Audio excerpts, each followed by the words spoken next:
বিভিন্ন রূপ আছে। অবশ্য 5 আগস্টের পরে হয়তো দুর্নীতি আপনাদের এলাকায় নাই। এখানে কেউ চাঁদাবাজি করে না, এখানে কেউ ফুটপাত দখল করে না, বাজার হাট বিভিন্ন স্ট্যান্ড কারো অবৈধ দখলে এখানে নেয় না, বালুমহাল জলমহালের উপর জোর জবরদস্তি খাটায় না, অফিস আদালতে কোনো ঘুষ এখন আর চলে না। কারণ এটা চুয়াডাঙ্গা জেলা, এখানে সবাই সচেতন মানুষ, কেউ এর সমস্ত অপরাধ করলে আপনারা ছেড়ে দেবেন না, এই জন্য তারা এগুলা করে না, তাই না? করে, এখানেও করে। তাইলে আমাদের এত এত সন্তান এই জন্যই জীবন দিয়েছে যে তাদের রক্তের উপর দিয়ে এখানে চাঁদাবাজি হবে, তাদের রক্তের উপর দিয়ে এখানে দখল বাণিজ্য চলবে, তাদের রক্তের উপর দিয়ে এখানে ঘুষ বাগ বটোয়ারা চলবে, এইখানে নিরীহ মানুষকে মামলা দিয়ে মামলা বাণিজ্য চলবে। এই জন্য কি আমাদের সন্তানেরা জীবন দিয়েছে? নো, তাদের একটাই স্লোগান ছিল, উই ওয়ান্ট জাস্টিস। আমরা ন্যায় বিচার চাই, আমরা দুর্নীতি চাই না, আমরা বৈষম্যহীন বাংলাদেশ চাই। সেই বাংলাদেশ এখনো কায়েম হয় না বলেই আমাদের সেই বুকের সন্তান বীর যোদ্ধারা আবার স্লোগান তুলেছে, আবু সাইদ মুক্ত, শেষ হয়নি যুদ্ধ। আমরা তাদের কণ্ঠে কণ্ঠ মিলিয়ে বলবো, ঠিকই তোমরা বলেছো, আবু সাইদ মুক্ত, শেষ হয়নি যুদ্ধ। একটা মানবিক বাংলাদেশ, দুর্নীতি মুক্ত বাংলাদেশ, দুঃশাসন মুক্ত বাংলাদেশ কায়েম না হওয়া পর্যন্ত আমরা থামবো না, আল্লাহর কসম আমরা থামবো না। আমরা কোনো রক্ত চক্ষু পরোয়া করি না, আমরা পরোয়া করি শুধু পরওয়ারদিগার আল্লাহ সুবহানাহু ওয়া তাআলাকে। এই পরোয়া করি না বলেই আমাদের এত এত নেতাকে জীবন দিতে হয়েছে। আমরা আল্লাহ ছাড়া কারো কাছে মাথা নত করি নাই, করছি না, করব না।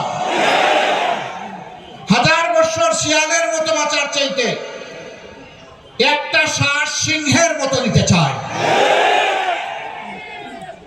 শুধু নিজে নয়, বাংলাদেশের প্রতিটি মানুষকে দেখতে চায় ন্যায্য কথা বলার বিষয়ে কেউ যেন কাউকে পরোয়া না করে। এই সাংবাদিক বন্ধুরা সাক্ষী, 15.5 বছর তারা ন্যায্য কথা বলতে পারেননি। তাদেরকে বাধ্য করা হয়েছে বিভিন্ন খবর সরবরাহ করতে, মিথ্যা খবর সরবরাহ করতে, বানায়ট সমাজে ভীতি সঞ্চারকারী খবর তাদেরকে পরিবেশন করতে বাধ্য করা হয়েছে। অবশ্য এই ক্ষেত্রে কিছু দলবাজ থাকতেই পারে, প্রতিযোগিতা করে। বাঁশ যা বলে কঞ্চি তার চাইতে বেশি নড়ে, বাঁশের চেয়ে কঞ্চির ঝাল একটা কথা আছে না, কর্তা যা চায় নর্তকী তার চাইতে বেশি নাচে।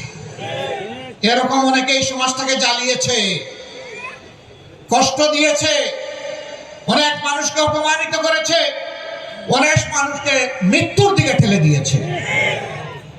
আমরা চাই মিডিয়া এখন থেকে কালোকে কালো বলবে, সাদাকে সাদা বলবে, চোখে চোখ রেখে খবর পরিবেশন করবে।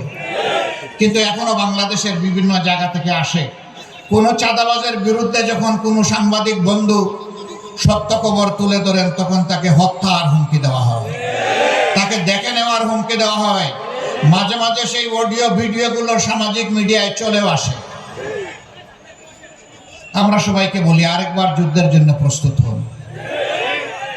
গাছ, খারাপ ফলের গাছ কাটা পড়েছে, কিন্তু আগাছা রয়ে গেছে, এগুলাকে পরিষ্কার করা হবে ইনশাআল্লাহ। প্রচার করা হয় বাংলাদেশ জামাতে ইসলামী ভদ্রলোকের দল, এরা শান্ত এবং এরা বিনম্র, কাজেই সমাজের দুর্দর্শ সন্ত্রাসীদেরকে এরা পারবে না কন্ট্রোল করতে। বাপটা হলো যে, বাবা তোরা ভালো মানুষ, ভালো জায়গায় শান্তিতে বসে খতমে খাজেগান কর আর খতমে ইউনুস পড়। এই সমাজ আমরা চালাচ্ছি যেভাবে আমাদের পছন্দ, আমরা এইভাবে চালাবো। আমাদের লুণ্ঠন চলবে, চাঁদাবাজি চলবে, দখল বাণিজ্য চলবে, ঘুষ চলবে, এগুলার ব্যাপারে তোমরা কথা বলতে চাইও না। তোমরা কথা বললেও আমরা থামবো না। আমরা পরিষ্কার জানিয়ে দিচ্ছি, 15.5 বছর তো এইরকমই একটা সরকার ছিল, শেষ পর্যন্ত দুপুর বেলার রান্না ভাতটাও তো খেয়ে যেতে পারলেন না। সুতরাং খোদার পর খোদ্দারি করবেন না, আল্লাহকে ভয় করুন। আল্লাহর জন্য কুন ফায়াকুন, আল্লাহ যাকে ধরেন তাকে ছাড়েন না।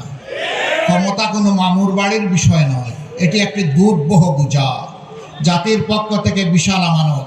এ আমানত আল্লাহ কাউকে কাউকে দিয়ে পরীক্ষা করেন আর কাউকে কাউকে সাহায্য করেন। কাউকে এর মাধ্যমে আল্লাহ অভিশপ্ত করেন আর কাউকে এর মাধ্যমে আল্লাহ তাআলা অভিনন্দিত করেন। সেটা আল্লাহ নিজেই বলেছেন, আমি বলবো কেন।